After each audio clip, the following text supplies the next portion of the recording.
Sitting at home, watching a Butler game, you may just see the 10 people on the basketball court while the clock ticks down. What you don't see is the pride, the passion, the energy behind 9,000 others in the stands. There is something to be said about home court advantage, especially in college basketball.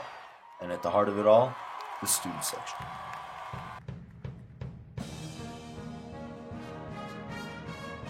You're sitting, 15 feet away from some of these players, so when you're talking to them, they can hear you and they'll respond to you.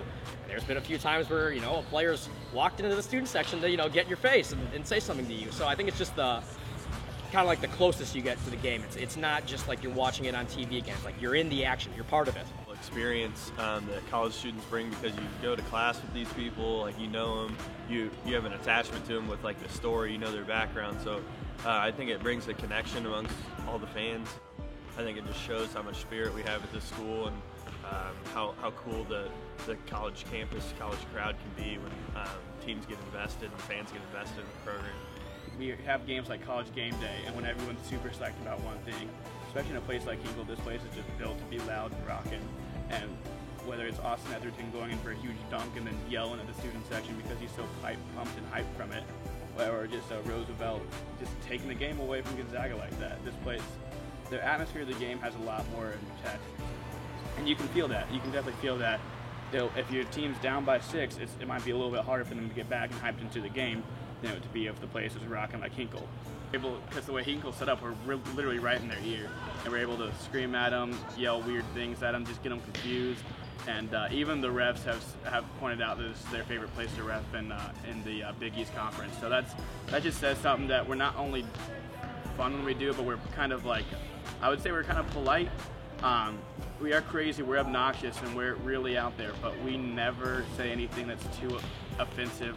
We never degrade someone too heavily. Usually I just say random things or invite people over for pizza after the game, and just kind of get in their head a little bit. Kind of, if I can take someone's head off the game for a second and just get them thinking, what that kid just say to me, but him not be upset about it, then I would say I've done the best I could do. Student sections are there for the highest of highs and the lowest of lows. They will say or do anything to help their team get a win. Student section's main job is to cheer for your own team. Let them know that you're behind them and that you're supporting them. I think, put a little extra pep in your step if you're a player. I think that helps as well. But again, the aspect of, talking trash into the opponent's head. You can't tell me if you're 15 feet away from a guy and, he hears you, that's not going to get into your head. You look at statistics, there's definitely a correlation between playing at home and playing on the road. You go to a road game, no one wants to make it comfortable. You want to make it an uncomfortable situation. No one says, oh man, I really love playing on the road. Like, no, playing on the road is tough. It's because student sections are really tough and they can be really mean. Dog Pound is not the only student section that likes to make their opponent feel the heat. The Dogs face many other passionate fan bases on the road. Seton Hall has the dancing lobsters. They have like 4 or 5 guys underneath the basket in the lobster suits. Which I think is pretty funny. It's pretty distracting too. But like other schools, they have different signs and they try to have different objects, try to get your attention. But I would say the dancing lobsters is by far the best distraction I've seen. Yeah, it's insane. It's kind of funny because the crowd, starts before the game even starts. They meet us out there for shoot around an hour before the game, and they're letting us know about, they don't like our short size or our shoes or last year's model or, everything you can think of. They do research too, like they'll look up your girlfriend's name or your mom's name or what'd you do in high school, got you in trouble or something. So I think it's pretty cool that that they put that much time into it. But as a player, you don't want to let that affect you. I've seen guys that aren't performing well. That just adds to it. They go. It's like a landslide. They go down even further than they would have been. You know what I mean? If that energy or atmosphere wasn't there. Every set of home fans has something unique about them. But with the Butler Dog Pound, there seems to be a distinct difference from the rest.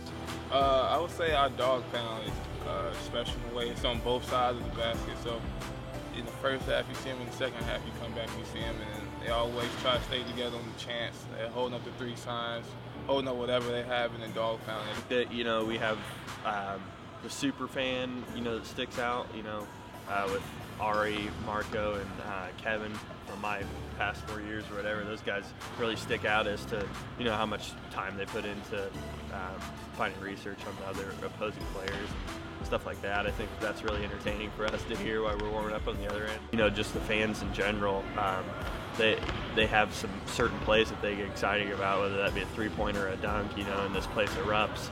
And you have a lot of timeouts coming up right behind that, you know, opposing coaches calling timeout because it just gets, the energy in here just gets wild. So I think that's what separates Butler from a lot of other schools.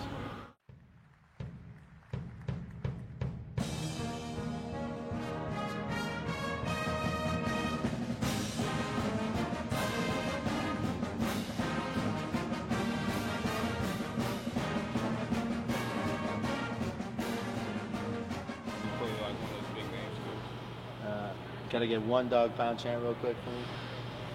Let's see how dog pound real loud twice. The free throw dog pound. Dog pound. Dog pound.